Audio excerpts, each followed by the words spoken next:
Hey everybody, welcome back. This is Miss Day. I'd like to show you some examples of op art, which is art based on optical illusion. And I'd also like to show you how to create some very simple op art or optical art illusions.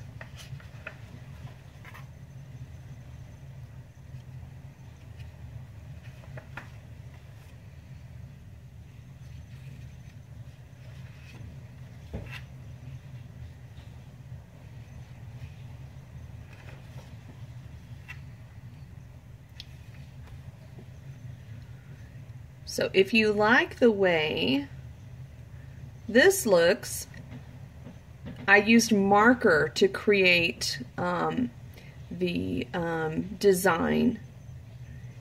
If you prefer this look, this is actually colored pencil. And then finally, if you prefer this look, this is done with pen.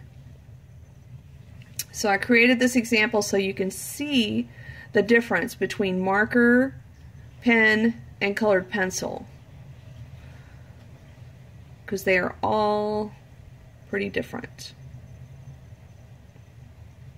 Alright, so today I'm going to show you two very basic ways to create optical illusions. It's based on the same principles of one-point perspective and creating the illusion using radiating lines, and that the value changes from light to dark. So let's look at the rectangle design for just a moment. So this is the basic design for a rectangle optical illusion. So if you'll notice, what we've got here is layers of rectangles that are getting smaller and closer together as they move towards the center of the paper. So this is really important, that the distance here between these rectangles needs to change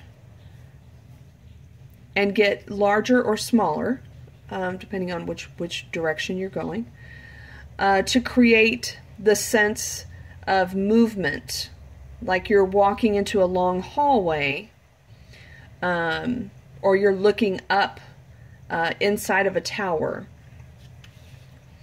So this is how you would draw the design. When you color the design, you need to make sure that you either, let me turn it like this, that you either go from light in the middle and it gets darker around the edges, or it's darker in the middle and as it comes out it gets lighter. Okay, and you can do this with contrasting colors. You don't have to use just black and white. So that is an example of how to draw the rectangular design.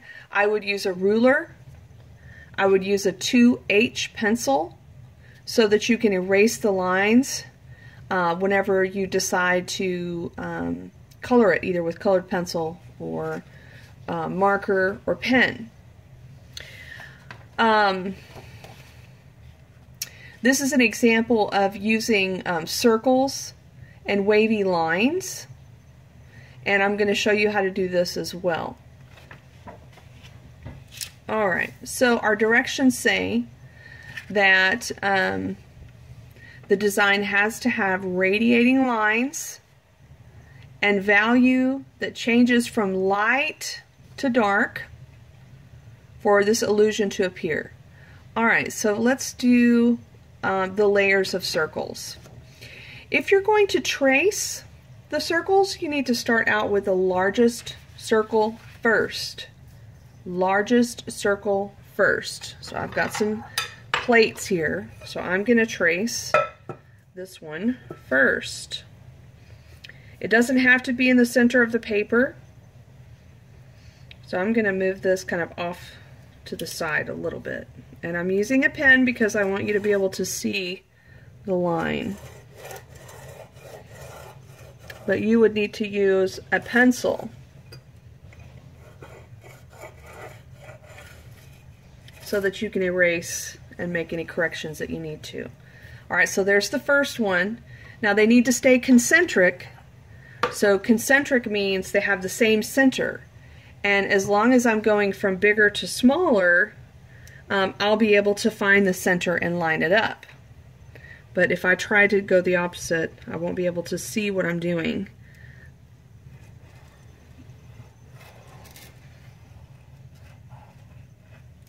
Okay.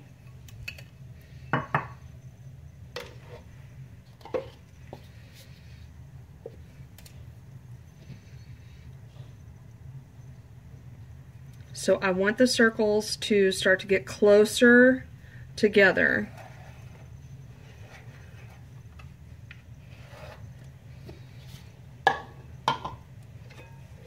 Let's see if this one is going to be, this one's not quite big enough. I would like for it to be bigger. I don't know if I have one that's bigger, so we're going to have to just go with it. Okay.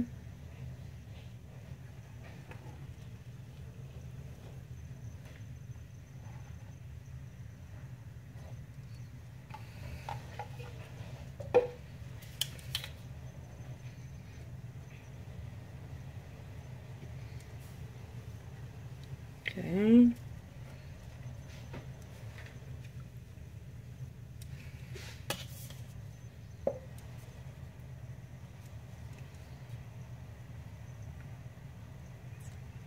Okay, I think that's just about centered.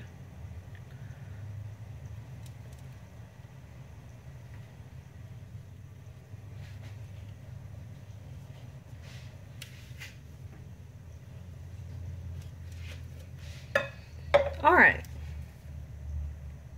So this is my concentric circles. So from here, I would need to have radiating lines coming out from the center. And I've got some options here. Okay. So the lines that radiate out from the center, it has to have an even number of lines for the checker pattern to work. But my choices are straight lines, wavy lines, or curved lines, but remember it's got to be an even number.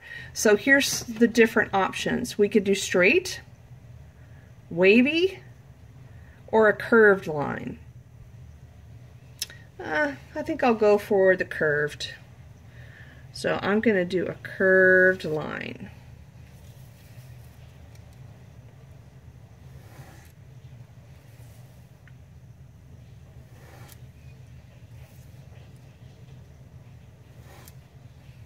So I need to keep in mind that it's got to be an even number for this to work. So I need to make sure that I'm leaving myself enough space. So that's kind of the halfway point. So 1, 2, 3, 4, 5, 6. Okay. I'm going to keep going.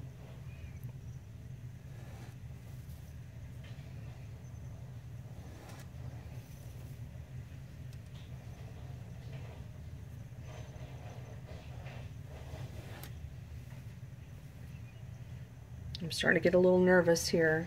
I'm going to count my lines again. Okay, so here's 1, 2, 3, 4, 5, 6, 7, 8, 9. So I need one more to make 10. Alright, so that's pretty good.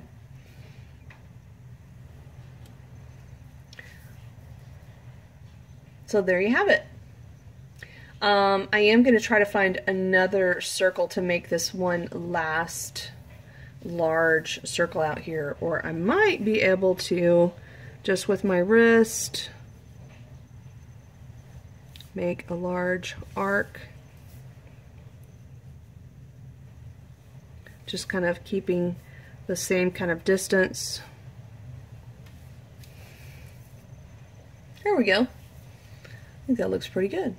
All right, so this is what it looks like if you're going to do the circle with a wavy line, and then the rectangle.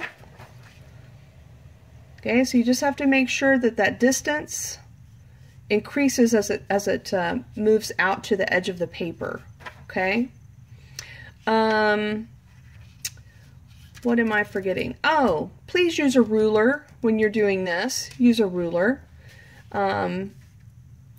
You can trace circles that you found, or you could just sketch them out with a pencil if you would like to do that. They don't have to be exact circles. Again, this still works as an optical illusion. It just looks like it's a wavy surface. So, but the circle is not, perfect. It's sort of, well, odd shaped. All right. Good luck.